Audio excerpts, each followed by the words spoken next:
How are you doing, man? Pretty good. What's up, Ramiro? What's up, YouTube? What is this, episode number 5? Six. 6? Oh, 6. Okay, nice. I know. I mentioned it I mentioned it a little bit in some of my videos, two that I posted since. And actually, there was one view that we did get on the channel that came from one of those videos. Ooh, I tracked it. sweet. Yeah. Specifically, it was that Marie Rose one. Awesome. But yeah. Well, how's your week going, dude? Oh, my week was pretty good. Just picked up a new job, so I'm delivering food to a couple private businesses and a couple COVID testing centers. Pretty interesting Oh, jobs. that's what you Good were talking stuff. about last week. Yeah. Oh wow, so you followed through on it. That's weird. How are the hours? Oh, they're not bad, man. Just start like basically noon to like 6 p.m. Okay, so like everyone's lunch to dinner time. Yeah. Mm-hmm. Okay, cool. And I'm guessing it's Monday through Friday. Yeah, Monday through Friday. Sometimes I help on the weekends. Got to get tested for That's not COVID bad, like every day. but that's pretty good. Like that's a pretty good schedule from like 12 to 6. You can sleep in, you can stay up late if you want to, Yeah, and at least while COVID's going on, it's a pretty stable job. absolutely. I'm like, now I kind of want this thing to keep going because I get like free food and I get to work with some pretty cool people. Well, with Pretty dope. DoorDash, like my tips are way higher than normal because of the COVID stuff, and I haven't done it in like a month because I've been spending kind of editing and kind of trying to figure stuff out. Hmm. But after starting tomorrow, I'll probably get back to it just so I can start saving up some more money again. Yeah, get I back to it, gotta man. fix it. I gotta fix the engine on my SUV, and it's like I have to rebuild it. I have to rebuild an engine or get a new used engine. It's like $3,000. Yeah, engines aren't cheap, dude. Yeah, and I'd rather do that than get a car because getting a similar sized SUV, which isn't even that great, um, like dude, trucks and SUVs are so goddamn expensive Yeah, for no reason, for no goddamn reason. the space, and they're higher up. Even then, it should not be as expensive as they are. Like, my brother-in-law, he picked up a 1998 Ford Hmm. F-150, and it was about $2,700. What? Okay, that's wild. From Yeah, the but 90s? Holy shit, come on. but I was looking at like the SUV prices Hmm. while they were shopping us. I mean the car prices. I mean the truck prices, and they were all priced at around that same range. That was Kelly Blue Book value? Not Kelly Blue Book, but like just a couple different like just car websites, Craigslist, different like I like cars.com a lot. Hmm. Um, just like a lot of and cars.com, they use Kelly Blue Book, Yeah. but it's just they were all kind of priced around there. My car is a 2000 Lincoln Navigator that I bought for $800, Hey. $850 from my old pizza job that I worked at. The owner, they wanted to get rid of it. Rolling around the Lincoln, Um, man. I didn't know you were a pimp. That's what's up. So what's funny is I remember when they said that they were selling it, they were washing it in the back of the pizza store. And I was like, "Oh, you guys are gonna sell it?" And I had like 500 extra bucks in my bank account, and I knew payday was about to come, like the next Friday, like in a couple of days, basically. Hmm. And I was just like, "Oh, I could just buy it from you guys if you guys don't want to like use it anymore. What's wrong with it?" They're like, "Oh, well, it's got some problems here and there." I was like, "Oh, I mean, I could just buy it from you." And then I'm not even kidding. While I'm on my shift, some redneck dude that comes from like Magnolia, which is like from where we're at, that's like a good hour drive or so. Dude comes over here and my boss, while I'm working on my shift, wants me to go into the SUV with him so that he can test drive it out. Oh, And I'm not gonna lie, I'm not a little in my mind a little bit. I was thinking, man, this guy could just kidnap me right now if he wanted to. yup. My boss just put me in a truck with a goddamn stranger. Hey, yo, go sell this truck to some guy you barely know. Yeah, and he was talking about it. He's like, yeah, man, I've been got problems with my sister, with my daughter, my son. You know, we really need a vehicle. Like I drove all the way over here, and I don't even know if my truck's gonna be able to go back. And I was just like, oh, I don't know, man. I think they're trying to sell it for like $750. Like 750. It's like they told me 1,000, and I was like, oh, I didn't know they were selling it to you for 1,000. I was like, yeah, I was telling them I could buy it if they wanted me to. So then we got back, and my boss goes like, why did you tell him it was $750? I was like, well, I didn't know you were selling it for $1,000. Like the only point of reference I had was 750. You almost shorted Y'all him. didn't say. Oh Anyway, the guy couldn't even get the money. He said he just wasn't able to get it. Whether it was with his bank or whatever. He seemed really shady anyway. And like before the store closed, I told my boss, I was like, I mean, if you guys don't want it, I'll just buy it. I'll buy it. Like, let me just come here tomorrow and check it out for a little bit. Like, I just want to see like how it looks under the hood. Make sure it's not being held together by tape. Because I did that before. I did the mistake of buying a car that was legitimately held by tape. I would. When I was like 20. Oh, it was my 21st birthday actually. Yeah, I bought it was like they were selling it for like $500. It was a Nissan Sentra. It was like in 1995. Oh my god!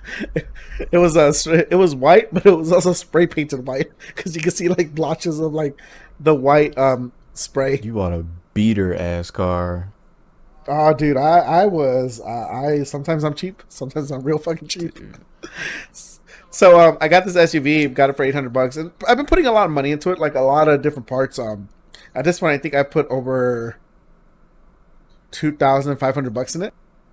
But I like it. I like the idea of just keeping up with a shitty car, and then to me, it's got personality. I call it Dolores because it's like an old. Wow. It's like a Dolores. It's an old lady. I think a couple people have named their cars that. It's cool. I just, it sucks that the whole engine needs to be changed out, but that's what I'm saving up money towards right now. Yeah, that's good. The only other thing I've been doing was I've been playing Mortal Kombat, dealing with all these fucking Scorpion mains all over the place. Get them out. How popular is Scorpion? I think that's a good question. He pretty much is the character. That's all I can say. He is Mortal Kombat 11. So like when you go online, it's not like I'm guessing he's just like pick number one. Yeah. May not have the highest win rate, but just pick universally across the board. Yeah, I think at the lower ranks that I am, because I just jumped back into the game, not too long ago. But I started playing like ranked combat matches, I guess they call it, like the Combat League. Every fight is just literally Scorpion. It just teleports out the ass every second. It needs some variety, and I'm using like a character that's not too popular, Scarlet. So I picked her up. She's a lot of fun. Good space. I like Aaron Black. Yeah, Aaron Black's cool. I'm starting to really like characters that have guns in fighting games. Because I'm just like, oh, you want to use your fists and stuff? I got a gun. They incorporate these guns pretty well. Like kneecapper. Oh, try getting to me now. Yeah, he's got acid too. Like, he's got some cool setups. Yeah, the acid. I think the acid is lame. I wish they would have come up with something better. Giving him like a dust bomb. I know, but they should have given him like a dust bomb or something. A dust bomb? Oh, he had like, I think in Mortal Kombat X he had like, what are those, like the spikes that he would throw down? He had spikes. Yeah, that would have been cool. Yeah. I don't know, something cowboy other than like barbs. I guess they're called barbs. Yeah, so like something cowboy other than just like, oh, here's some lizard acid. Yeah, that's been my week, man. What about you? I picked up Bug Fables. You're gonna pick it up too, but it's like a spiritual successor to Paper Mario. Yeah, it's really rad. I thought the bug theme initially was gonna be like a little too much. If that makes sense. No, because I thought the same thing with Hollow Knight, but then it worked, and now I love bugs. Yeah, exactly. But it works, and I was looking into Hollow Knight, and I was just like, oh man, I might actually play Hollow Knight after I'm done with Bug Fables. Might as well go from like bug to bug game. Yeah. And you were talking about it so well last night. I mean, not last time. I was just like, oh, I should probably give that more of a shot than and actually buy. I mean, I do have some expendable income, so I was like, I mean, I could buy it if I want to, and I probably should give it a shot. I mean, I know I'd probably like it. I like Mega Man. Oh, dude, you'll love it. But yeah, Bug Fables, it's really cool because like I'm at the point I was talking about this before the podcast started, but I'm at the point where like so the first chapter you don't get that many medals. Because I literally just got to the end of chapter 2 like 10 minutes before I got on this. And you don't get that many medals. You get a couple, you get a hard mode medal, which is really interesting because the game has just one difficulty. And if you add the hard mode medal, it makes your enemy stronger.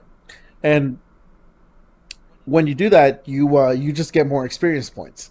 And then they have a second medal called hard hit, which if you beat the first boss using the hard mode medal, you talk to this guy and he gives you like, oh, congratulations, you beat in hard mode. Here's a second medal called hard hit. And what that does is that enemies get even stronger again, but whenever you beat them, you'll get a lot of money. So if you want to actually farm money, unlike Paper Mario, which kind of like doesn't give you a whole lot of money, this game is like, oh, if you want to farm money, yeah, we'll just make everybody stronger. Have fun with that. Okay. So it's cool. So you can give yourself like 2 different kinds of hard mode. You can, if you want coins, you can do that. If you want more experience points, you can do that. And the experience points is great because I remember playing games like Pokemon. Did you ever use XP share? Not usually because it took too long to level everyone up. Wait, but did you ever use XP share? No, not really. No? Mm-mm. Really? Oh man, everyone I knew used that. Heck like no. You would put XP share on a super weak Pokemon. The moment the fight starts, take them out. Put the strong Pokemon in. Let the strong Pokemon beat them, and then they would get some levels off of that. Oh, I thought there was like a item that you used that took the main XP that you got from the battle and then spread it out evenly. I think in later games it spreads a little bit more out. Yeah, but I did that first strategy where I put a weak Pokemon in first and then put in like Charizard or Blastoise like level 100 and then finish them off. Yeah, I did that. Okay. Yeah, okay, well never mind. I might be confusing XP share for something else then. But I remember at least in like Gold and Silver, if you gave XP share to one Pokemon, they would get the experience off another one. Because I only played up to Ruby and Sapphire. Yeah, that's when I stopped. With Kyogre and Groudon? Yeah. Groudon, yeah, Kyogre and Groudon. Groudon, there you go. That was the last generation before Sword and Shield, which I recently did. Yeah. Oh, you play Sword and Shield? Hell yeah. How was that? It was fun. It's not the most engaging Pokemon game. It's definitely not like the first 3 generations. People say it's too easy. It is very easy, but if you just want to play a new Pokemon game and play it on a big screen and just lose like 30 hours of your life just doing dumb shit, yeah, it's fun. Is it at least like entertaining, or like how's the story and stuff? Yeah, I mean the story is there a story? Yeah, the story's kind of like whatever, but I really like the Pokemon. I made a whole team of EVs. And I was just catching a whole bunch of random Pokemon, breeding them, and finding a bunch of TMs. There's a new fairy type. Well, I don't know, not fairy type. Something is it fairy? No. There's a fairy type. Yeah, because they reverse gave Clefairy the fairy attribute. Yeah, I don't know if that was in the previous generation. That was in the one or two generations before this. Okay, so fairy type is new to me, but I found all these fairy types. I'm like, yo, I'm about to find a whole fairy team now. So I was just messing around doing all kinds of stuff, and they have DLC for it. So there's that too. How's the online? Oh, I haven't battled anyone yet, but I know this one person in DOA, Snow. He wants to battle, so maybe I'll battle him sometime. I'll probably kick my ass. Yeah, you should check out the online. I'd be curious to see how the online stuff is. Yeah, I know you can. I think that would excite me more than the game. Yeah. Well, it like once again the hard mode medal, I just really think it's cool that with this game, like if you could have done that with Pokemon, like the fights are harder, but you get more experience points. I just think that's one of those things that's like I don't know why more modern RPGs don't use it. You know? Yeah. Like it's such a simple solution instead of like, oh, do you want to play this game hard or normal? And most of the time, whenever if you ever play RPGs in hard, you don't really get that many benefits out of playing it in hard. I think Yeah, you don't. the only one that I know that you get some benefits in is like Kingdom Hearts, because you get a secret ending. That's about it. Whoop de fucking do. Yeah. You can just look that up on YouTube if you want. Mm-hmm. And like Final Fantasy VII Remake did a pretty good job where it severely limits how many items you can use and when you can use them, but you also get new materia during the hard mode, and you fight some enemies that you can only fight during that hard mode. Yeah. And some bosses get new attacks. Like it's substantial. The difference is substantial. Yeah, I think the challenge in Final Fantasy VII is also rewarding too. Saying you beat it on hard mode, yeah, Oh I like that. Good bragging rights. Oh yeah, like it's like Devil May Cry, like saying like, oh yeah, I beat Devil May Cry on hard mode. Oh hell yeah, but I would. Dante must die. Oh my god, fuck that. Nope, we'll never do it. I'm not that hardcore. Dude, the third game, the first, when I first got into Devil May Cry 3, that game, starting that game, the second level, you know, did you play Devil May Cry 3? Absolutely. Oh, you know when you get to the three-headed dog? Mm-hmm. Hard mode, I couldn't get past that dog, and I literally just gave up. Damn. Yeah, the first time I played it, playing normal mode, I couldn't get past that dog, and I swear to God, I didn't touch it until the special edition came out, and then they had the easier mode. Mm-hmm. Oh man, 'Cause, you gotta figure out the attacks, because it was the same thing with DMC5. Because I played that on hard mode, I died a bunch of times. I just had to like figure the boss out. But Devil May Cry 3 is one of the hardest games out there because normal mode, I don't know if there was an error or something, but normal mode was supposed to be normal mode. Hard mode is supposed to be hard mode. But in the American release of it, hard mode was normal mode. So if you just started normal mode in the original, like, what was it, like 2004 version or whatever? Yeah. Like you would, you were essentially starting the game off hard mode. Yeah, I remember the game being tough as shit, but I remember Dude, just grinding it insanely to beat hard. it, and then I got really stylish with the combos, and that's when it all like clicked. Dude, I remember that game being brutally way more difficult than it should have been. I remember when Dante's Awakening came out because I actually bought it. And I was like, oh, this is way better. Like you can make it easier if you want. You can make it harder. You can get Virgil. They put a continue system in the game, which wasn't really there before. Mm-hmm. The other game that was like in my mind that was really hard when I was little was Mega Man Zero, the first one. Yeah, Mega Man X because that series was definitely tough for me. Not Mega Man X, but Mega Man Zero for the GBA was it didn't really have much of a continue system. I hate games that don't have a continue system. Fuck those. It didn't games. even have Fuck the those password games.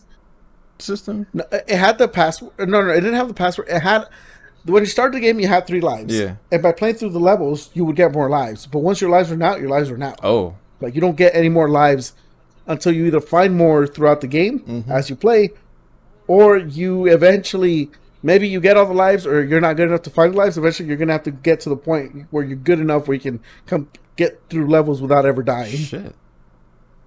Oh. Nah, fuck that game. The new remastered version fixes that, but seriously, fuck that game. Good lord. Because the only game I remember being like super hard, definitely Devil May Cry series, Dark Souls 3 when I found not Dark Souls 3 because it was what was it, Bloodborne. Bloodborne was my first Souls game, and I really didn't understand the game until I got to the Cleric Beast, and that's when I was like, oh shit, okay, now I understand how to play this game, and it got a little bit easier, but it was still kind of tough.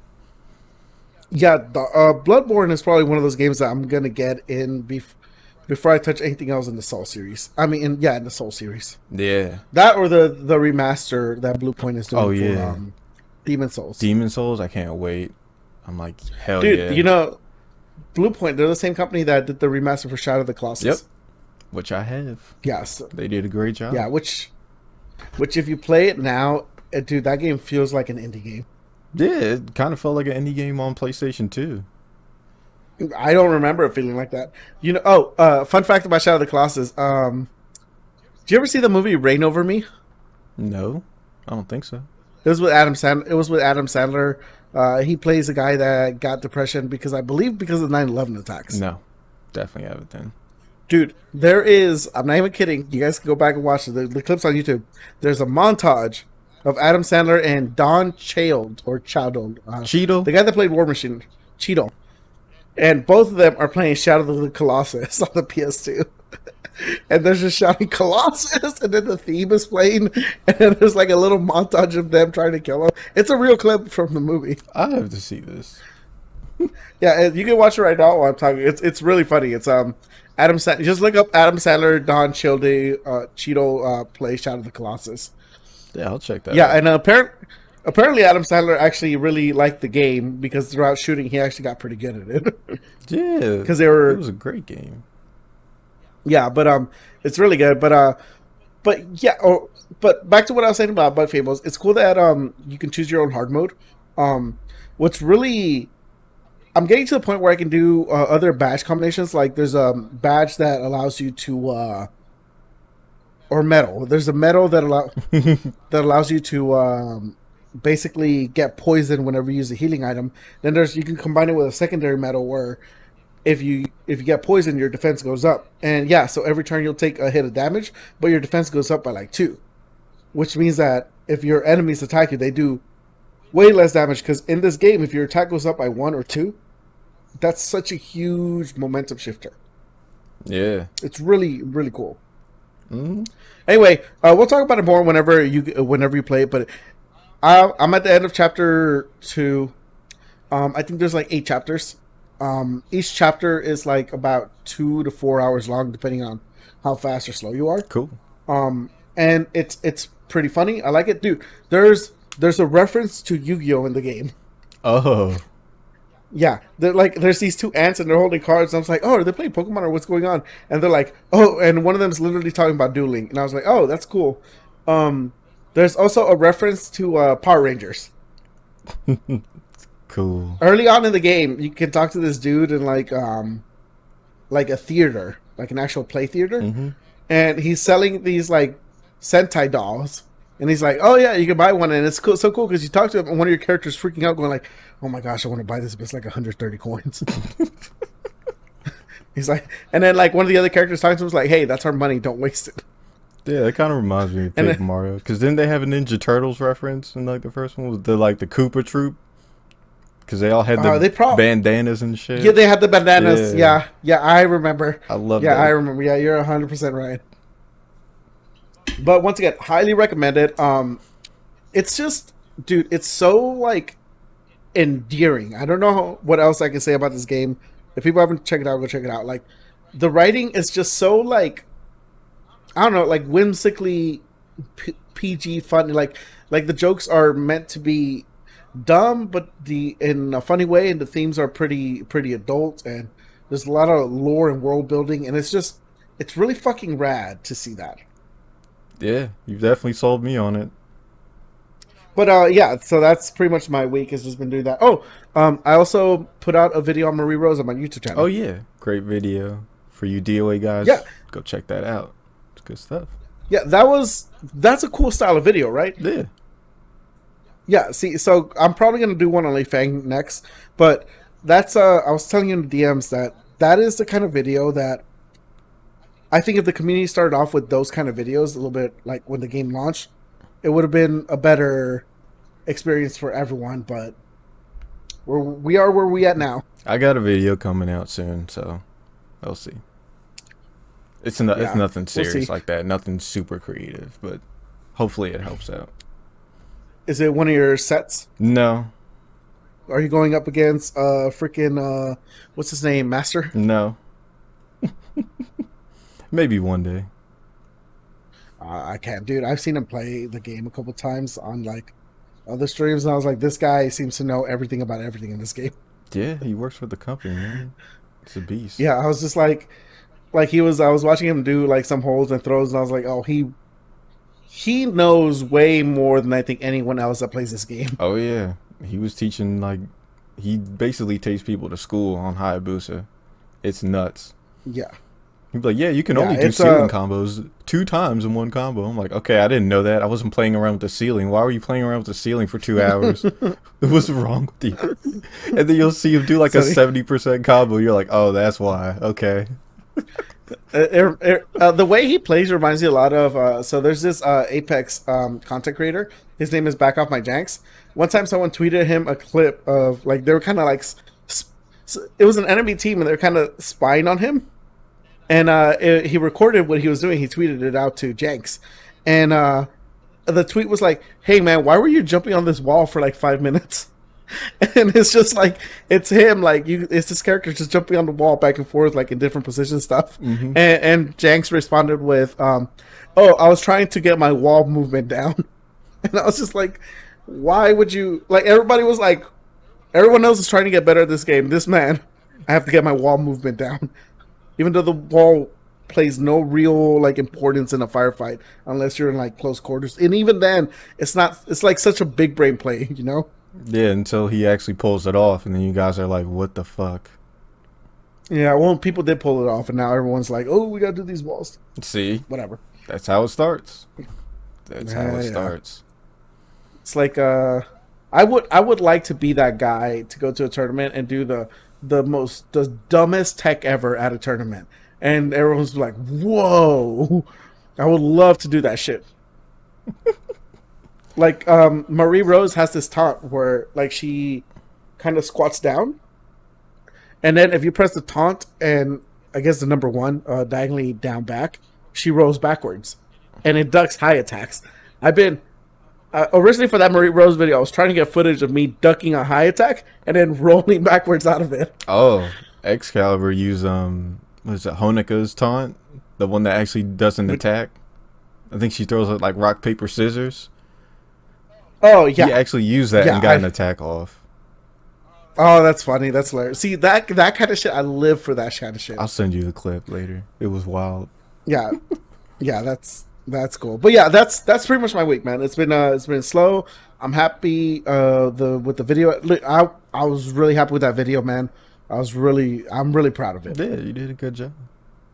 Ready to get into the meat and potatoes? Yeah, what you want to talk about first? I guess we can go for Belle Delphine. You know, she's kind of big on the internet. Yeah, she's an up and coming personality. Yeah, I think she already is the personality. She like is the internet incarnate at this point. She is so good at marketing. Whenever she's done like with all this not safe for work stuff, I don't know how long she's gonna keep it up for. Maybe she'll keep it up for 10 years. I have no idea. But she's a marketing genius, that's for sure. Yeah. She's a trendsetter. She can take trends and adopt it into her own and use that shit to sell bathwater and condoms, which is amazing because she sold $10 condoms called Gamer Girl condoms. And they sold out. Yeah, I'm on the website. They're sold out. Oh my god! And not only that, if you look at like the products she sells, right? You see some posters, right? Those posters are $49.99, and once again, they're all sold out. She's a fucking monster. She is unstoppable. Dude, all of her stuff on her store is sold out. All of it, everything.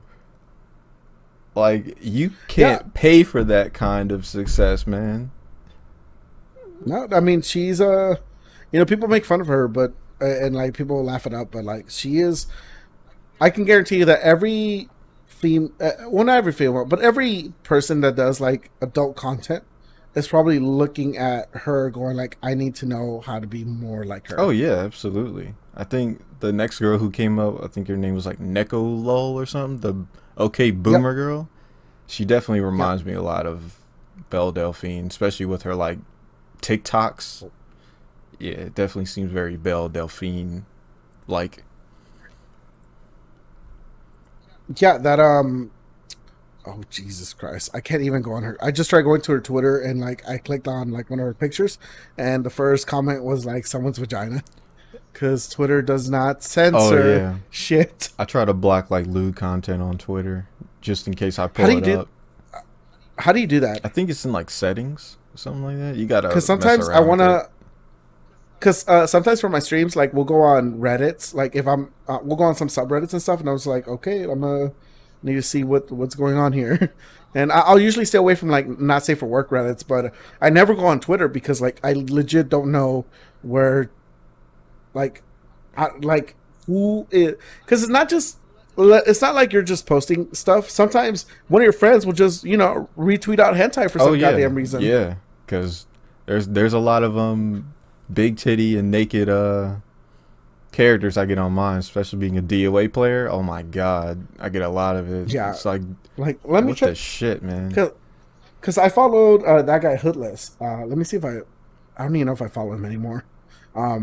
But I think I unfollowed him for a while, or I stopped following him, period. Because I think I was at a Starbucks and I was going through Twitter, and he literally retweeted porn and was like, "Oh shit, I cannot do this." That was like the first time I started following all these DOA guys, and I think it was Cyber who posted something. I just like a random dick popped up on my timeline. I was like, "Oh shit, God. What just happened?" So I was like, "All right, I gotta find a way to censor this," and I think I found it. So I haven't seen any more. So. That's good. You don't want dicks flying at you on Twitter. Yeah. I do think that though the funniest image that someone can put on Twitter, it's I don't know if you run into it because you censor dicks, but like you'll click on an image on Twitter or even Facebook, and you know how it resizes it. Mm-hmm. Oh, and there's something. Yeah, it was. I know it was like about. It's always like yeah. And it's like the black guy with the really big dick, and it's either him sitting down or standing up. I've ran into that one. I have. Dude, I've ran into that like 4 times. And every time I'm just like, God damn fucking trolls.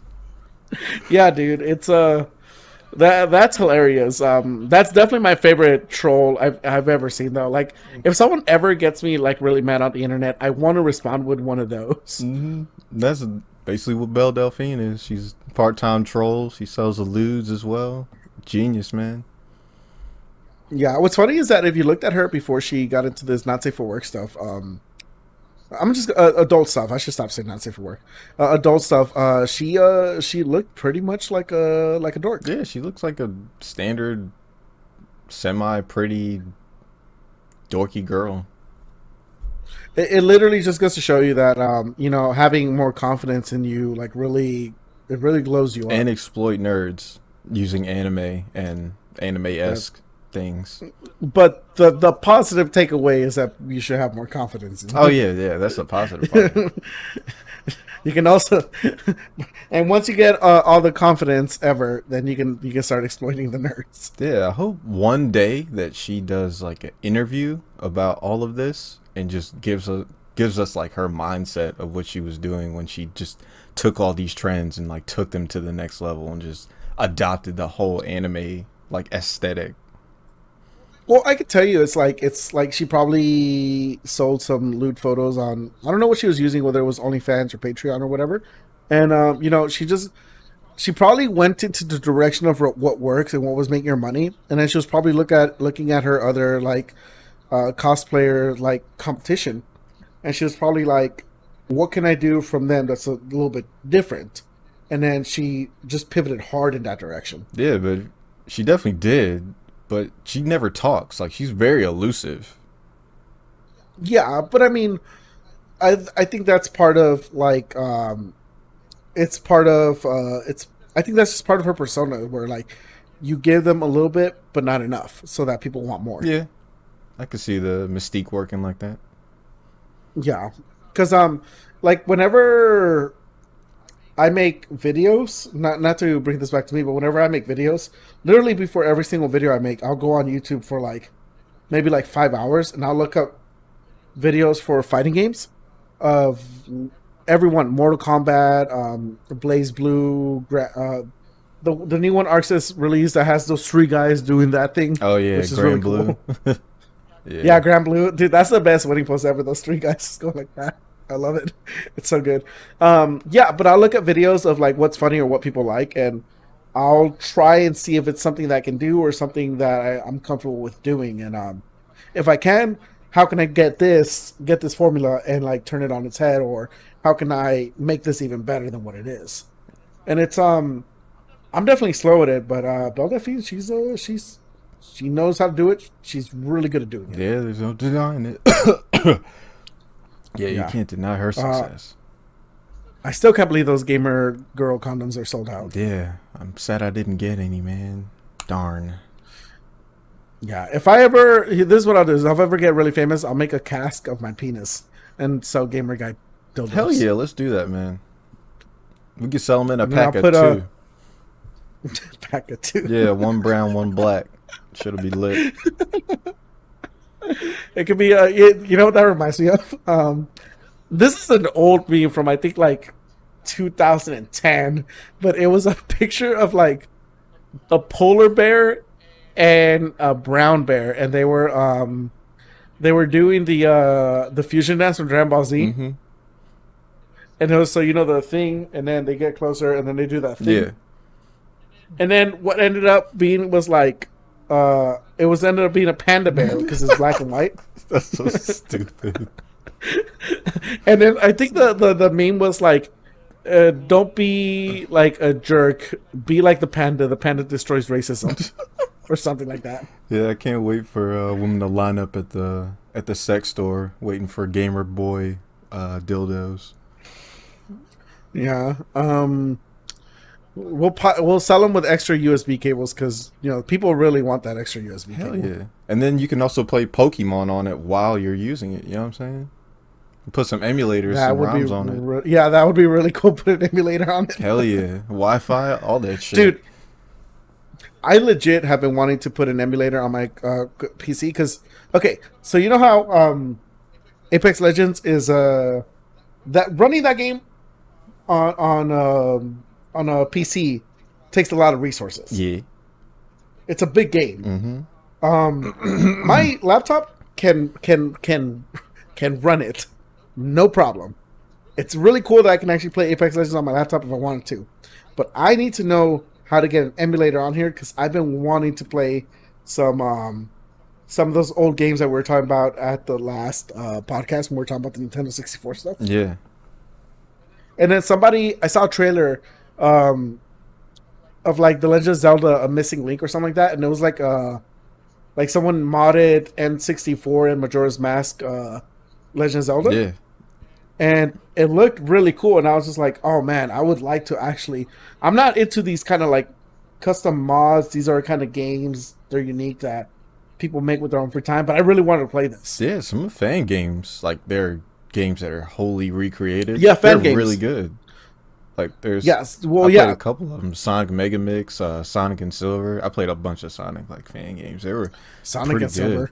Was Sonic and Silver like a 2D Sonic and Silver game? Oh no, it was I think it's called the S Factor. It's Silver and Sonya.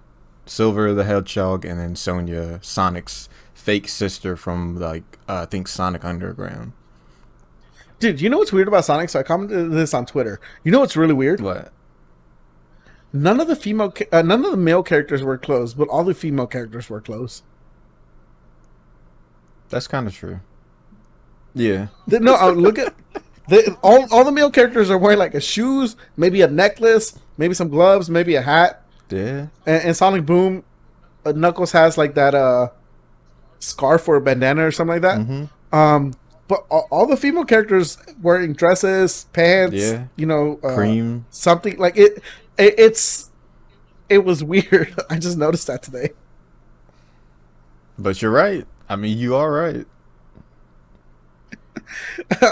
It's just one of those things where it's just like, huh. I never thought about like it. It's like one of those like I never thought about it. There's huh. It's just one of those huh moments. Yeah. What the hell? I was like, that is kind of weird. But yeah, so the other thing too, now that we're actually let's go and talk let's go talk about the next thing on the docket before I start talking about other stuff. Okay. We got the Xbox Game Showcase that premiered on July 23rd. I watched it this morning though. Oh, you watched it this morning? I was watching the whole thing. I was actually editing that Murray Rose video, watching it at the same time. Oh. It was pretty cool. I wish they would have shown more gameplay for literally everything else. Yeah, I feel like we said that the last time Xbox did something. I'm like, well, fam, where's the gameplay? This is all trailers. And they just did the same shit again. With the exception of Halo. I was like, Oh shit! wow. Oh, dude, you want to see something funny? Here's something funny. Sure. So this was, I think somebody. I think this is somebody I beat in DOA 6. So I Oh just got a shit. notification from because I was going on the PSN because there's a game I want to get. Well, anyway, there's a from 7 to 2019. Mm-hmm. So a while back ago, almost a year ago, actually. Yeah. Actually, over a year ago. Yeah, this was last July. So Chef Decay created a group with Ramiro Avalos and Nays 1969, and the guy says you're fat, and then that was at 3:51 p.m. At 3:51 p.m. again, he says, "Cause you gay whore." At 3:51 p.m. says, "Ha." At 3:51 p.m. says, "Slut." And then I respond 30 minutes later and tell him that I swing massive schlong. Oh my god. So then he responds with at 4:25 p.m. Okay. At 4:25 p.m. Okay, I enjoy and use my pussy. That was a very weird exchange. To which I say, "Oh no," and then I just stop responding after that because that's the kind of shit that makes me nervous. Oh my god, Ramiro, what is wrong with you? I didn't. So that I say, "Oh no," and then they say, "Oh yeah," and then I said, "Don't bring Kool-Aid Man into this." So this was, once again, this was July of last year. Jesus Christ. I just ended the conversation. Don't bring Kool-Aid Man into this. That's it. I didn't respond back because I don't deal with. I troll for a little bit and then I'm out. Yeah. I just got a notification literally right now that this man just left the conversation. You meet some weird people on the internet, man. It just says they just left the conversation. Maybe he's just clearing his messages now. You never know. I don't know. I just think it's really funny that PlayStation would notify me of that. All right, so Because I would have. what you think about freaking? Sorry. No, what you think about Halo? Because I don't really care about this game that much. I mean, I care about Halo, but when I saw the trailer, I was just kind of like, okay, is there anything you're gonna use to sell me on this game, or is it just Halo again? What's your history with Halo games? First of all, 1, 2, 3, and then I never played was it ODST or 4. I tried to play 5, got bored, and then went back to playing Destiny, I think. Yeah.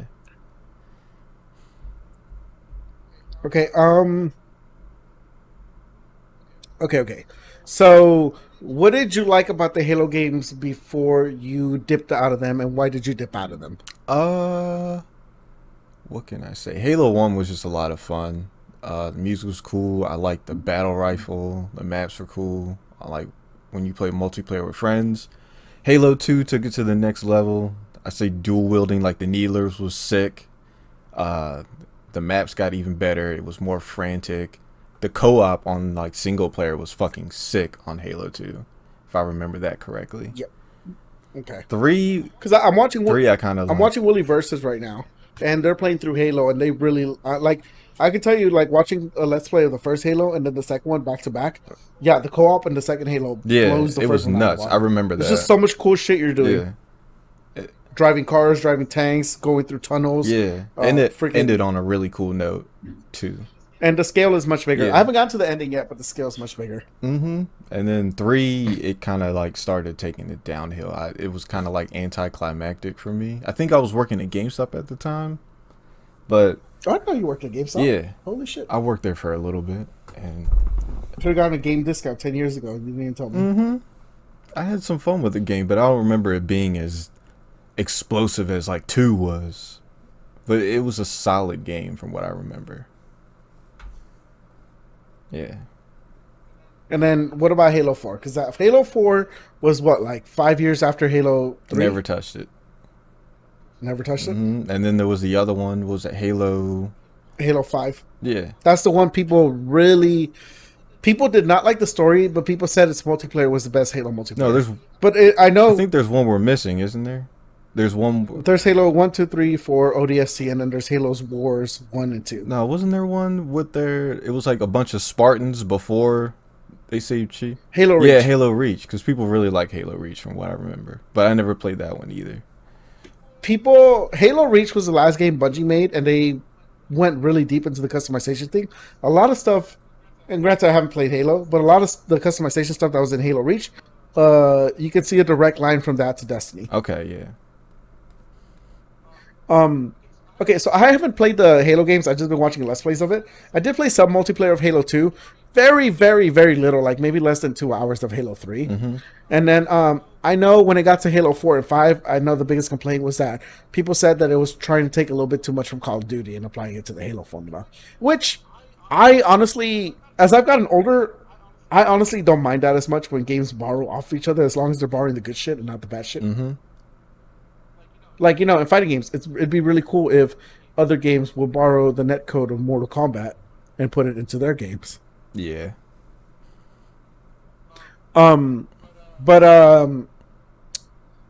It's so why did it get stale for you? Were you just playing too many different shooters at the time? Because Halo 3 came out, in my opinion, when there were way too many shooters out. I'm not sure which Call of Duty and which Battlefield were out, but I'm pretty sure that was part of it. It would have been probably Battlefield 3, Call of Duty, Modern Warfare.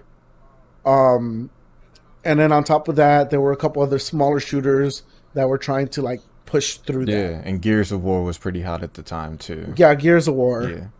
So I think that's part of what it was, because we all had 360s, and it was basically it was a lot of shooters.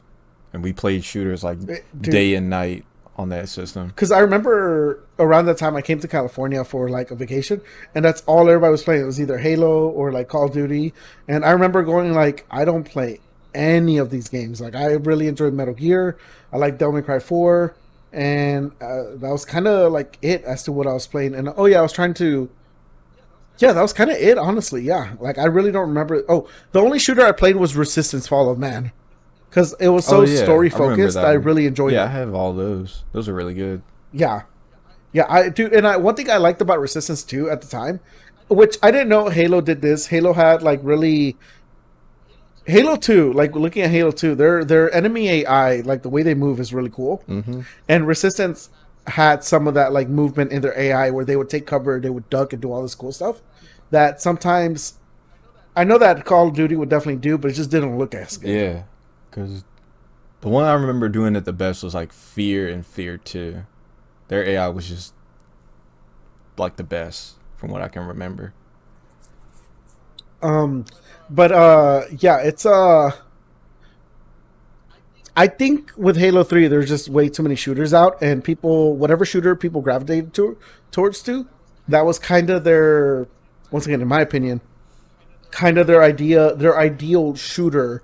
And it's part of the reason why I think like now there's so many, at least with people our age, there's so many like different preferences in how people like to play the shooters. And I think it's literally because of that, almost like the 09er Street Fighters. Yeah, that's the thing. It's like a similar effect. That's why I felt like the 360 generation, I just got so burnt out on shooters, because everything was shooters, like Fear, Gears of War, Halo, Call of Duty, Battlefield. And then there's like a million other games sprinkled in there, like Battlefield Bad Company, and yep, it's like a whole army of two. There's a lot of shooters. Dog, it was just endless amount of shooters. Far Cry, yeah, that was when Far Cry was getting really popular. Yeah, there's so many shooters. What is it? Red Faction. Mag. I remember playing Mag. I thought that one was really cool just because so many people were online, but. Like I didn't play it. That was definitely during the time where I just wasn't playing games. Killzone. Yep. Yeah. So the next generation, I just got burnt out. So now I feel like with Halo Infinite, I'm like, you're gonna have to really sell me on this game, because it just looks like another generic Halo shooter. Well, I think with this one, what they're doing that's gonna be really different is they're taking a more open world approach to how Halo was in Halo 1 and Halo 2. Yeah, and I think Halo 3. Mm-hmm. But with Halo 4 and 5, it got a little bit more streamlined. You were going through more like set pieces. Yeah. Which is cool. Don't get me wrong. Set pieces are cool. But I think people wanted to you know, like when you get into a fight in Halo, you're like, oh, how can I approach this? I can choose from these many guns on the floor. There's a Warhog over there if I really wanted to. Am I playing co-op or not? Um, there's that strategy to it that I think, at least in single player, slowly got crept out. I could be wrong. No, I At, le- at least to me, it feels like it got crept out. It feels like it got more hallway-ish. it definitely did, because that's what burnt me out on 5. Is I gave it another shot, and I was like, okay, this is still kind of hallway-ish, and you weren't even playing as Chief in the beginning. I'm like, what the hell is this? Playing as this guy Yeah, Lot, they did. and then they have all these Destiny powers. I'm like, this, I might as well just be playing Destiny. And I think this is gonna. It's. I don't want to say it's a return to form because I wouldn't want the next Halo to play like Halo 1 or even Halo 2.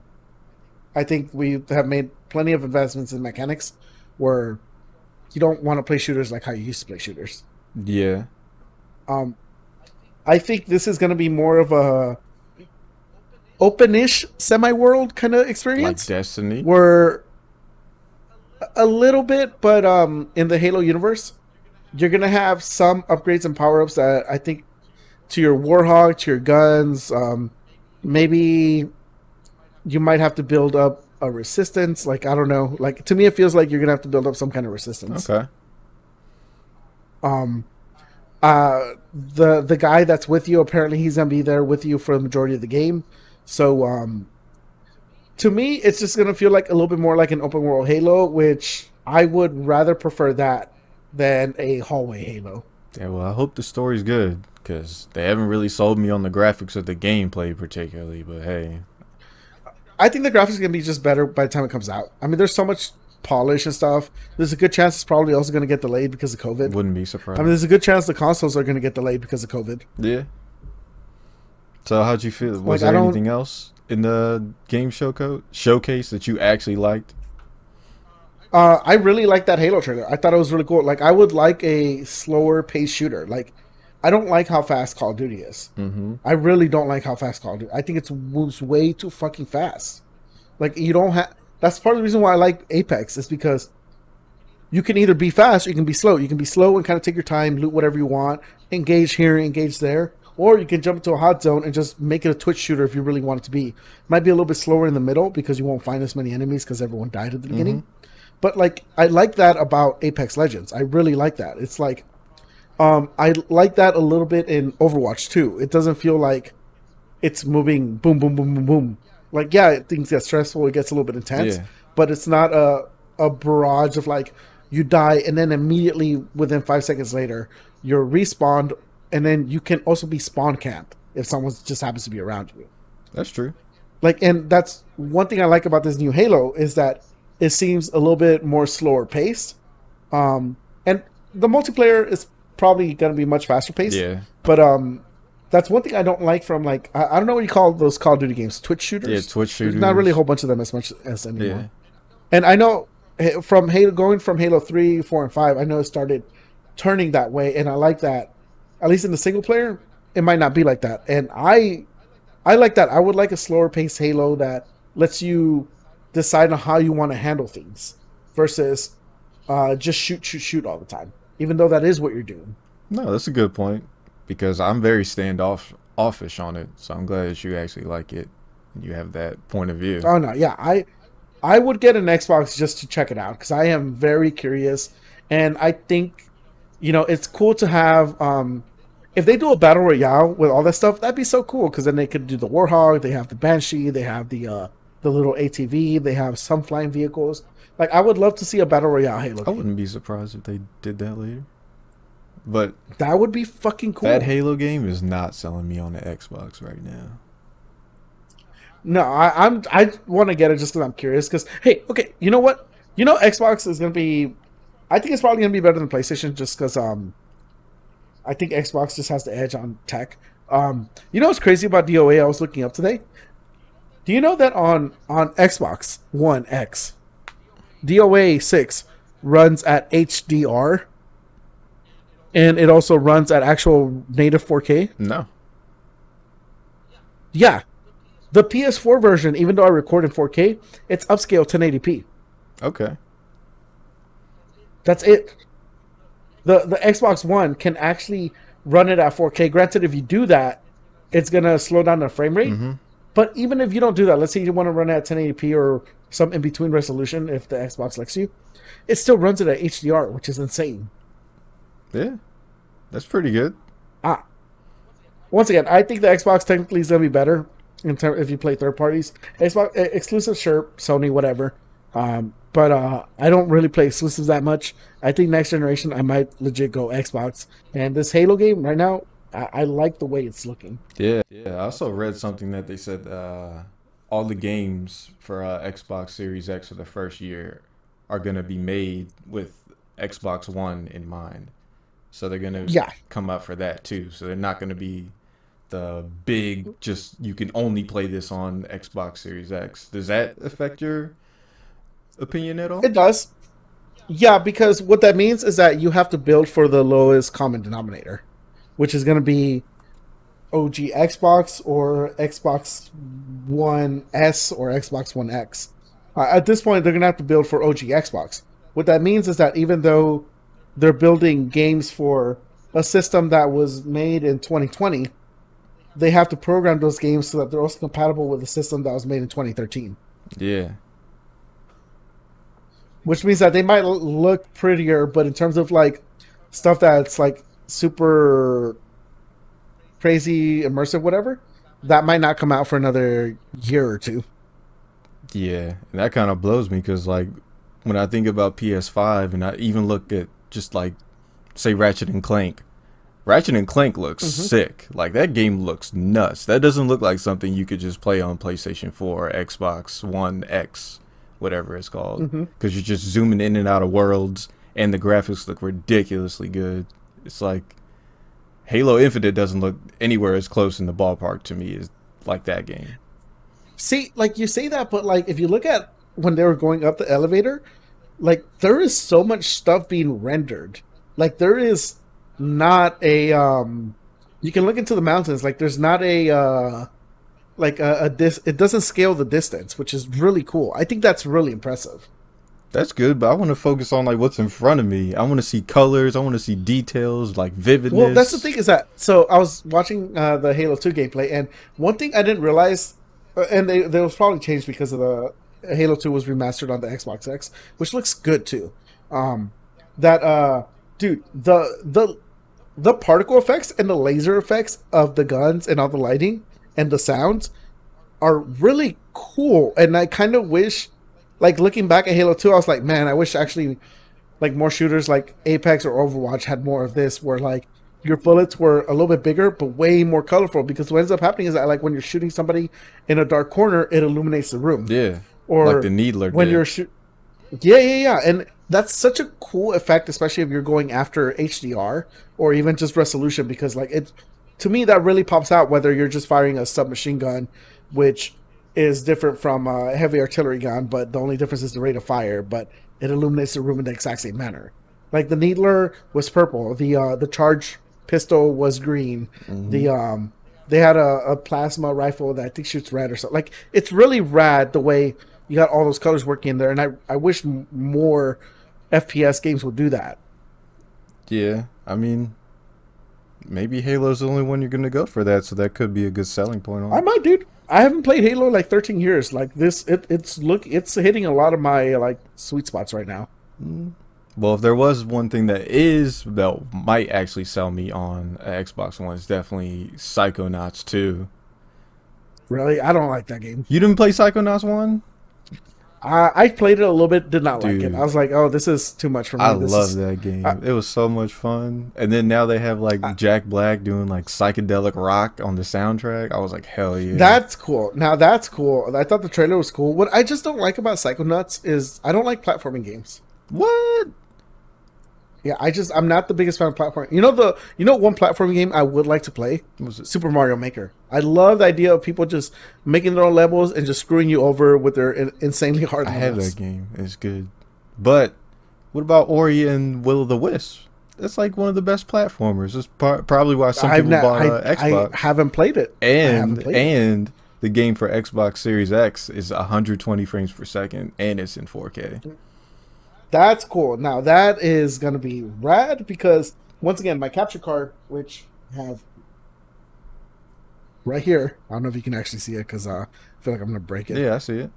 Yeah, this capture card, which also cool. They added RGB for no fucking reason. I mean, no reason. Everything needs RGB, man. It's just like it's so dumb. It literally does absolutely nothing. There's just a fan in there. They're like, oh yeah, put some lights in there, neon, make it think it's a street racer. Yeah. So that little capture card, paid $500 for it, and I feel like I'm getting my money's worth because it can record in 4K and at 120 frames per second in 4K. So now you can play Ori. At the I know best settings. I'm looking at the Xbox Series X, dude. I'm looking at the Xbox Series X, and I'm just like, I can take full advantage of this capture card, full actual advantage. I can record at 1080p on this thing at 240 frames per second. If I ever wanted to do a dual PC setup, which I would like to do in the future, like I would use this shit. I would still run the whole PC through a capture card just so I can record at 240 frames per second. So that sold even though YouTube won't let me. So that's what sold you on Ori. You want Ori now? I mean, just so I can use the capture card, yes. Oh my god. I'm all about the tech, dude. I just thought the game looked cool, but I was like, yeah, that game's in 4K, 120 frames per second. That's pretty dope. Right now, I'm trying to learn frame interpolation. I don't know how you say it. It's yeah. Have you seen the smooth? You know the soap opera effect on televisions? Oh yeah, I hate that. You hate that? Yeah, it's annoying. I like it. I like it when it's done well, when it's done really well, and you notice it, but you don't see like weird frame things, because that's part of the reason why I think some people don't like it, is because they notice too much of the frame issues. Yeah, like frames will just pop, stuff will just pop. Yeah, it's like kind of weird. When it's done super well, it still looks weird, but it looks really cool. Like you can't take your eyes away from the screen, dude. I gotta show you the video. Like you have no idea how. Let me show you how good this shit can look. Do you remember AMVs from LimeWire? AMVs, yes. Okay, which one was your favorite one? Probably a Dragon Ball Z one. Is it the Indian one or the One Step Closer with Cell and Gohan fighting? I remember that. Dude. Probably something with like Linkin Park and fucking Dragon Ball Z. I don't. Dude, there was a Mega Man that had the cutscenes from Mega Man X4. I don't want to think about that shit. That was like some really corny days. No, dude. It was dude. Okay. Watch this. You can. I'll put this in the docket. I need to capture a live reaction. This is how good. This is what I'm trying to learn how to do. It's called frame interpolation. Make sure on the settings it's 1080p 60 FPS or 720p 60 FPS. It has to be 60 FPS. Okay, and so what frame interpolation is that basically you can run you can create extra frames in between your 30 FPS video or your 60 FPS video, which makes it look really, really smooth. It gives you that soap opera effect. And the reason why that's cool is because if you want, you can listen to it with watch it with audio, because it's supposed to be like an AMV. But the reason why that's cool is because I would like to make like a DOA video that looks like this, that looks crazy smooth. And imagine if you record something like Ori and the Will of the Wisp at 4K at 120 FPS. You can do cool. You'd be able to do crazy cool shit like this. This looks insane. This is an anime that was made at 24 FPS because that's what animation is made at. And this dude upscaled it to like 120 FPS and then downscaled it back to 60 FPS. And it looks this looks mad cool clean. And insane. Like this looks ridiculous. Yeah, and that's and by the way, for you guys, if you want to look at what's, just look up Ava AMV. It's called Numinous. It's like the first thing that pops up. There's a couple different mirrors of it, but this looks super clean, right? Yeah, this looks unreal. Yeah, it looks unreal, and that's when you can do frame interpolation correctly. This is what it looks like. It looks insane. Like it looks like you're watching a different medium of like content, like stuff that just doesn't exist yet. Like it looks like you're looking at what video will look like in like 20 years. Yeah. What the hell? Yeah, I know, right? Now, this guy, I wouldn't do a video like this because this guy, I was reading some of his comments on how he did it. It took him like 6 months to do it because he created like some new. He combined certain images to make it look like new frames were happening, and then he would use an AI to create new frames for between What the image shit? and the video. No, 6 months? Hell no. This is amazing, but taking 6 months to do it? Dude, it's got 1.8 million views. Tell me that's not hard work paying off when you get that many views. It is, but when you can just sell gamer gold condoms, I'd rather just do that. My point being is that, like, I would like when games get to an insane frame rate, they would look something similar to this, and that's kind of crazy. That's kind of crazy. But yeah, it's an insane. I gotta close it. It's an insane AMV. Look it up. As far as while you're recovering from that, as far as other stuff on the showcase, you know, that Obsidian, they showed Avowed, which is like there's Skyrim. If you guys don't know, Obsidian is basically the people that worked at. It's the people that worked at what's the studio that makes Skyrim? They're the ones that make Fallout. Oh, Bethesda. Yeah, they're ex-Bethesda employees, Obsidian. So people think that they will make probably a better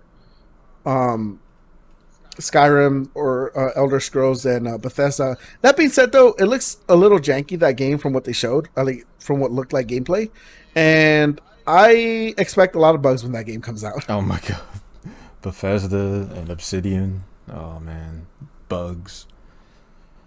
Yeah, and then you know, they showed a new Phantasy Star Online 2. It's, I don't know what it is, honestly. It seems like it's a new game, but they call it Phantasy Star Online 2. So yeah, I thought it was a new game because it looked better than the normal one. It looks way better. So it looks like, generations better. But I don't play that game. I'm not really into online MMOs or RPGs. I don't. You know, the one I want to get into is Warframe. Warframe, yeah, I've heard good things about that. Yeah, because that game you can do wall running and it looks rad. New Forza, which is cool. I'm actually a big fan of racing games. I like racing games. I like certain Need for Speeds. We talked about this on the podcast before. I like Gran Turismo, but Gran Turismo they put out a game once every 7 years at this point. Yeah, once every new console cycle, and then you get Horizon. Yeah, it's really annoying, man, because Forza they came and they took Gran Turismo's spot. Yeah, they did a good job. State of Decay 3, which once again, no real gameplay. I don't know if it'll be better or worse than State of Decay 2. Some people didn't like State of Decay 2 because they said it looked like an Xbox 360 game running on the Xbox One. I never played it, so not my kind of game. It's a zombie game. Yeah, I'm like another zombie game, but without the unique spin. Yeah. I don't know. I think I don't know what they're going to do. Like, the way State of Decay is, I think it's like 4-player co-op where you guys do this stuff. The first one was a lot of fun, and people still have fun with the second one. It's just, there's not improvements made in the technology that they should be working at. You could axe that whole series and just give me Left 4 Dead 3, and I'd take that. And I don't know what this game is. It's called As Dusk Falls, but I don't know if it's a story-based game or if it's going to be like a choose-your-own-adventure, which I hope it is. Oh yeah, I saw a couple of those. But the images or somewhat slight video that they showed for this, I honestly can't tell if it's video stills or just images. It looks really rad. Yeah, the new Fable game too. Oh yeah, I totally forgot about that. That's another game I would like to play because I always wanted to try Fable 1 or Fable 2, and then it's kind of like Paper Mario. You make a good game, Fable. You make a better game, Fable 2. And then you decide to fuck off and do whatever the hell you want. Yeah. Because for God knows what reason. What reason did they have to leave a franchise people like? Hey. They just decided to go like, oh, Connect. Why not? Yeah, we can make Fable with Connect. Gotta ask them. Because Fable 2 was like amazing. Your decisions had consequences, as they said in the trailer. So I'm like, this is cool. But then after that, it fell off, and everyone's like, don't get Fable 3. I'm like, okay, fuck it then. Yeah, it reminds me so much of Paper Mario, where it's like you have a fan base that loves the first one, loves the second one, and then you decide to fuck all that and try and experiment, and ways that you clearly don't know how to do it. Mm-hmm. Yeah, so it'd be cool if Fable 4 is a return to form. Um, let's see. But yeah, that's kind of it for the showcase. To me, it was a little bit lackluster. I just don't know why. Like, they should just showed more gameplay in general. A lot of these trailers were like CGI trailers. Yeah, the only other one I liked was the Medium. It was like a horror type game. I wanted to play that. It looks cool. Oh, But once again, cool. it was like a trailer, but it showed that you can warp like between two dimensions, sort of. But it's still like the same story. So I like that. But yeah, that's kind of it. I mean, I just don't know. To me, it just felt lackluster, dude. Yeah, It just no, felt it definitely did. lackluster. Microsoft, show some gameplay and not all these freaking trailers, please. Like, at this point, they should have just had like a Microsoft Direct, just showed Halo, maybe a little bit longer, and then just kind of go from right there. They had like an hour video hyping up the conference, and then they got there, and these studios that they bought 2 years ago still don't have enough to show for the what they're working on. And there's a reason why they don't want to show too much, because they don't. I'm pretty sure they're competing with Sony. They don't want to see too much. They don't want to show too much. But at the same time, I'm just like, just show something. Yeah, show the gameplay, man. You need to sell this shit. You have the IPs. Yeah. But yeah, and then the other thing we have on here is that the FF7 Remake Part 2 is in full development. Yes, sir. Can't wait for Cool, that one. Yeah, the cool thing about this is that it's probably not gonna. It's gonna probably release. I think it's gonna release in like 2.5 years. That's what I was guessing too. Like 2 years, maybe 2, maybe to 3. Because they already have. They have all the assets. Yep. They have enemies. The engine. They have the main fighting system. Yep. The engine. They have. They would essentially. I don't want to simplify game development because I don't even know how to do it. But they would essentially just have to create new cutscenes, dialogue,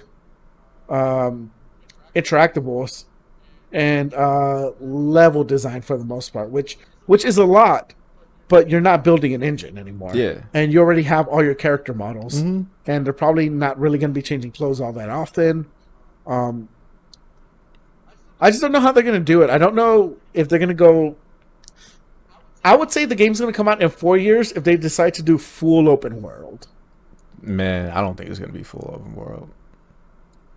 No, I don't. Honestly, I wouldn't even really want a full open world. I'm really burnt out on open worlds. Yeah, unless they're gonna do it right, I don't want it. But I'm fine with the just a narrative linear thing that they have going right now. It works. It's not bad. Yeah. Yeah, they really don't need to improve much upon the combat. I would just say for flying enemies, make those fights either really easy or just get rid of Oh them. yeah, that was probably like the most annoying thing about the combat Or system. at least like maybe before the fight even starts or at the start of the fight, like it will say, hey, you're dealing with a fighting enemy, a flying enemy, would you want to reslot your materia or change characters? Yeah, because that was actually really fucking annoying.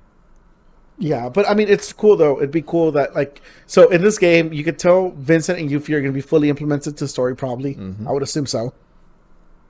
I'm excited for Vincent because did you play the original, right? Yeah. Yeah. Okay. So do you know about Vincent's backstory more or less? Yes. Okay, and how he's tied.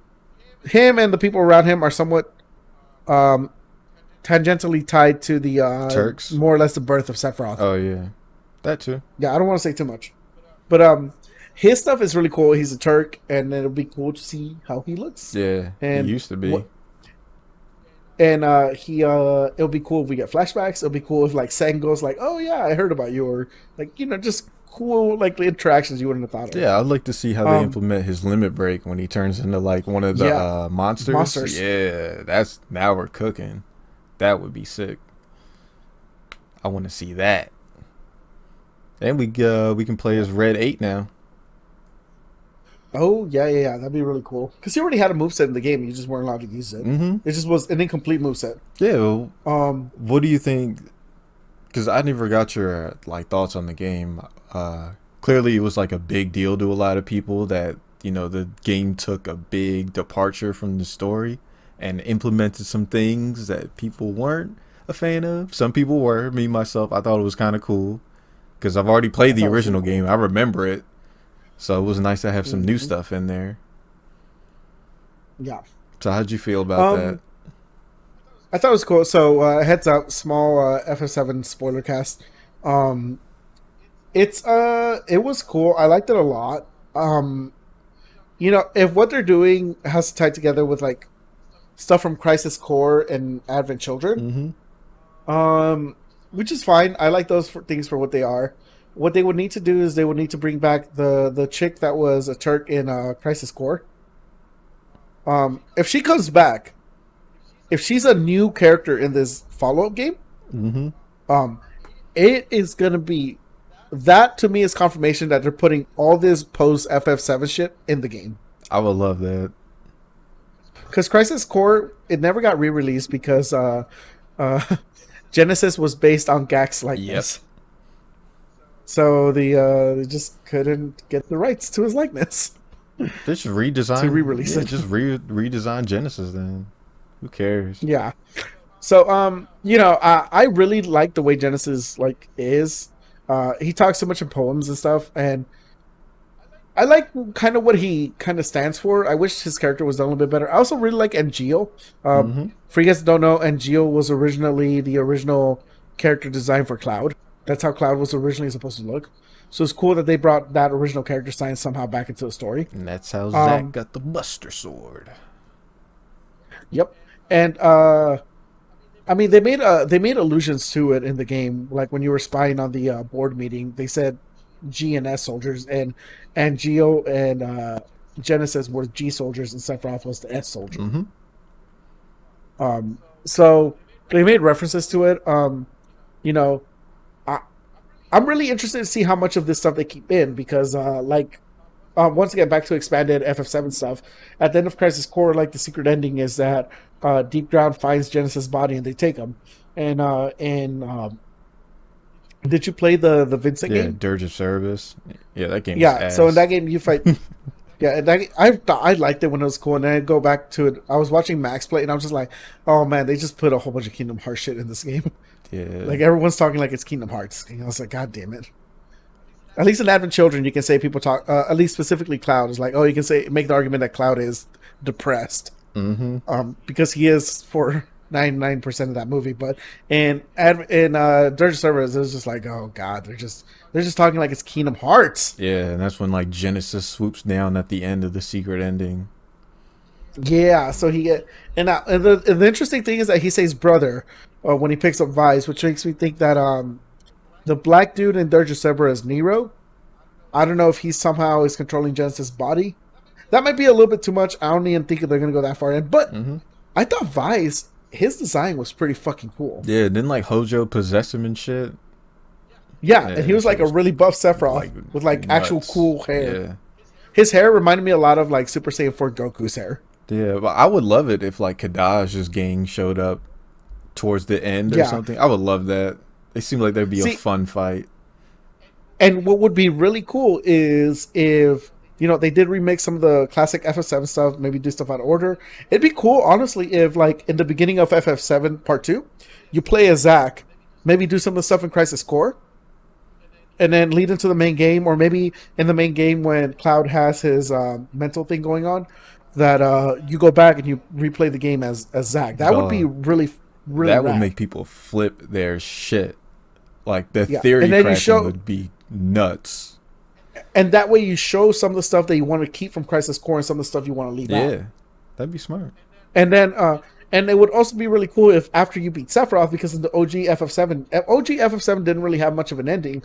If after you beat the game, like you play through the events of Advent Children and some of the events of Dirge of Cerberus, Yeah, I would like that. and to me, that would be the best possible thing. Like remake everything all at once, but keep the best Yeah, parts of all of that'd it. be like in a perfect world, and we get the most perfect Yeah. Final Fantasy, just part 1, 2, 3, 4. I don't know, whatever.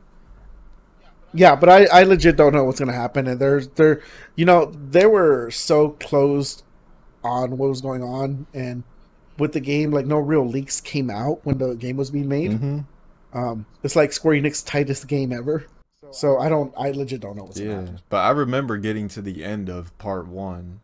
of the remake, and I knew we were gonna fight Sephiroth. I didn't know it was gonna be to what scale. I didn't know that Arbiter thing was gonna come in, but I knew we were gonna fight Sephiroth. I'm like, all right, they're building this up really hard.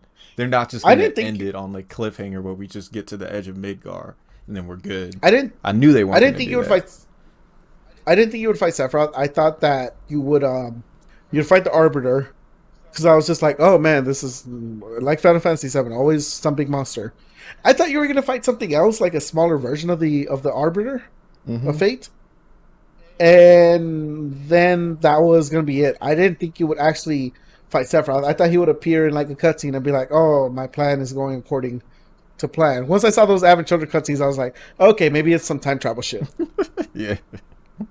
Yeah, because I thought then I didn't think you would actually fight him. When you did fight him, I was like, oh, this is cool. Like I was like, when you're fighting him, like it looks like you're in Advent Children right now. Yeah, it definitely was like so Advent Children. I'm like, bruh, this is straight out of that. Which is funny because like there's a lot of people that like it, a lot of people don't like it. At this point, the people that like it because it's cringy, and the people that don't like it because so many character motives were changed and things just happened because I just like it because it's entertaining. If I ever wanted to go play the original Final Fantasy, I can just load it up right now and play it. Yeah, but yeah, I hope that they keep the best parts of it. But when you think of the scale with what they did and where they have to go, you're just like, oh, that's so much to cover. Yeah, like the different weapon fights, the golden saucer, the desert area. Like there's so much. The weapons. Barrett's backstory is gonna be really cool. Yeah, get to see Dyne. That's gonna be really emotional. Yeah, that's gonna be really emotional for a lot of people. Mm-hmm. To see Dyne go crazy and stuff. Yeah. Hopefully, I don't know if we're gonna make it to Wutai, but I'd love to see Wutai. Yeah, and then Wutai would probably have to be pretty big, almost as big as Midgar. Like if they're willing to have a civil, like, because that's the thing they were alluding to a lot in the remake was like, oh, it's Wutai this, Wutai that, and it's like, well, that's Wutai. They have to remake Wutai pretty freaking big if they're willing to go to war with Midgar, which is essentially the biggest city in that world. Yeah, because in the first one, Wutai was like small, and they weren't as hyped up as they were in this one. Yeah, and then the only other time you ever see Wutai is in Crisis Core at the very beginning, and you fight like some of the soldiers and stuff. Yeah, and you get to see like Yuffie as a child. Yeah, so I don't know. It'll be interesting to see where they go with it, but I don't know. I think they're going to remix a lot of things, but keep the major story beats in place. Yeah, I think they're definitely going to keep the major story plots as is, and then they're going to add little different changes. Yeah, honestly, one of the things I'm looking forward the most to is Vincent, how they handle Cloud's like mental gymnastics, and then also how the fuck are they going to do Sid and Kate Sith? Yeah, because Sid is a wife beater. Sid yells at his wife all the time, and blames her because he was not a rocket engineer. And Kate Sith, they alluded to Kate Sith already, which is cool. You already know how he looks, but like, how is he gonna talk? Is he gonna have like an Irish voice again for no reason? We'll see. Like in Advent Children, or is he? Are they gonna know about like Reeve? Like it's just it's a lot of cool things. I feel like at this point, Reeve is like in an Iron Man body, like in an Iron Man, almost like in Iron Man 3, where Robert Downey Jr. was remote controlling the suits, the suit, and by what he was doing, but the suit was doing it somewhere else. I feel like that's what Reeve is going to be doing, which is because it is weird that like when Reeve when the cat walked out in the remake, he was going like, oh no, like stuff is happening, like how. It makes no sense that a robot would do that unless it's like a magic robot. So, but it would make total sense if Reeve was like in a VR helmet or something like that and controlling it and going like, holy shit. Oh, we did have VR helmets in this one, so. Yeah. But yeah, that's what, I don't know. We'll see. Yeah, I'm along for the ride, however it goes. Because what we could have got could have been a lot worse. So, I'm thankful. And the last thing we got here is the reader questions, the Tekken Pay to Win DLC. This was about a comment, but I don't think I fully understood it because I don't play Tekken. Oh, yeah, well, Tekken's DLC characters, and honestly, I think this is a good practice for most fighting games. They're very, very strong. Especially... Oh, like Smash Bros. Yeah, they're Fakunram and Leroy. definitely very, very strong characters. So they say Oh, hey, in a way it's kind of like pay to win if you master those characters. There's also Julia. Julia was a DLC character. She's really good too. hey, do you know what the 343 approved name is for that brute meme from the Halo trailer? No, what is it? Craig. Oh my god. Yeah, so GameSpot just said right now, say hi to Craig, Halo Infinite's 343 approved brute meme. So that's cool. See, that kind of gives me hope. The fact that 343 Industry is like where people are making fun of the shitty graphics, and they're like, let's just go with it.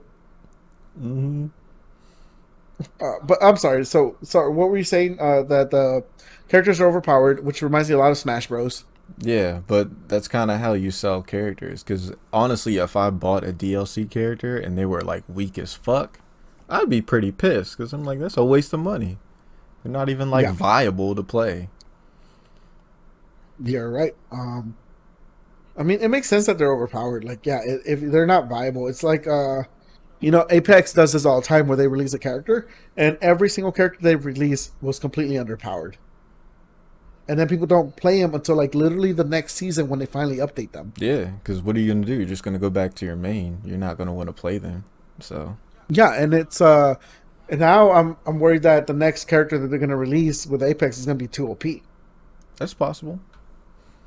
Yeah, but it's true. It's like if you release new stuff and if that stuff isn't good, then yeah, why would why would you play with it? It's like why would you get a car that's why would you get a brand new car that turns out performs worse than your used car you already have? Yeah, that'd be ass. I think Geese is one of the DLC characters too. He's really good as well, and he's from KOF. Yeah, So of course you want to make that character good.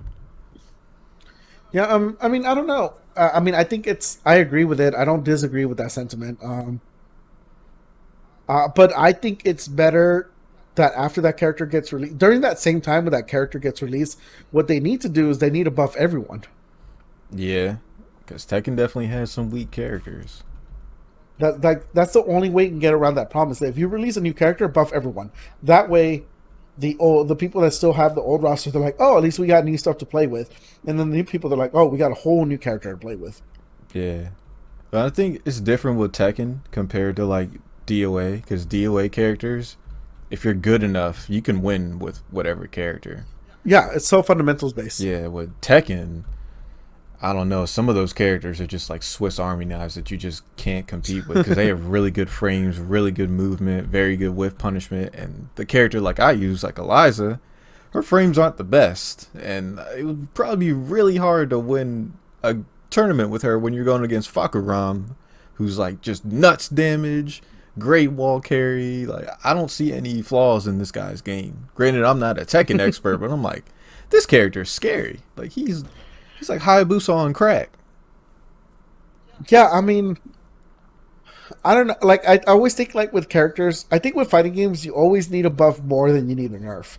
I don't think you ever really need a nerf unless it's an emergency nerf. Mm-hmm. Or if something is literally just breaking the system. Yeah. Like how in DOA Tamaki had that one kick when she came out that you just couldn't hold for whatever reason. Yeah. It was just a bug. And then fucking Kula had that full screen running grab. That was nuts. Yep. Oh Yep. my god. So like it's when stuff like that happens, stuff that legitimately breaks the game, yeah, nerf it altogether.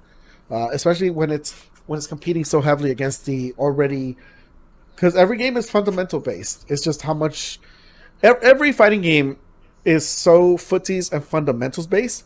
The only difference is how much more of a gimmick are you giving all the characters. Mm-hmm. I can Like, say, are you giving them projectiles? Do they get special abilities when they do a stance? Do they can they change their fighting style? Like, what is the gimmick with that character? yeah, I feel like if you put people like you have Tekken and then DOA, if you put the best Tekken character against a worse Tekken character and people have the same skill, I think the best character is gonna have an easy ass time winning. Versus DOA, if you put like Hayabusa versus say like Mariros or Bayman or Rido, I mean, there's still a chance. There's a pretty good chance that the person who picked Rido can win. Yeah, like can he block? Can he do a hold if he needs to? Like, I mean, with DOA, you can easily win just off knowing how your opponent plays and what moves they're going to want to go for. Yeah. Because all holds have the same frames for the most part. You might have a hold from a specific character that might be better, but they're almost all universally the same. Throws have the same frames. Usually the initial jab of a character is somewhere between 9 and 12 frames, still really fast. Mm-hmm. Tekken is universal, Yeah, and, 10, but the frames and your strings and your movement kind of matter a lot more. Yeah, but I don't know. It's interesting. That's one thing I like about different fighting games is that they all work with the same knowledge. It's just applied slightly differently all across the board, and I like that a lot. Yeah, for sure. Yeah, but let's see. Do you want to add anything else to the podcast, or are we good? No, that's all I got for this week, man. Yeah. Okay. In that case, you guys can find me on Twitter at @Ramavlos_YT. My YouTube channel is iHeartGaming, and that's also my Twitch. I'm Yo It's Richmatic, Twitch.com. Also Yo It's Richmatic on Twitter. YouTube is just Richmatic. All right, cool. I am gonna go back to playing Bug Fables in a little bit. I'm gonna go get a drink from Starbucks first. Yeah. But we'll catch y'all later. Yeah, thanks for watching, guys. Peace out.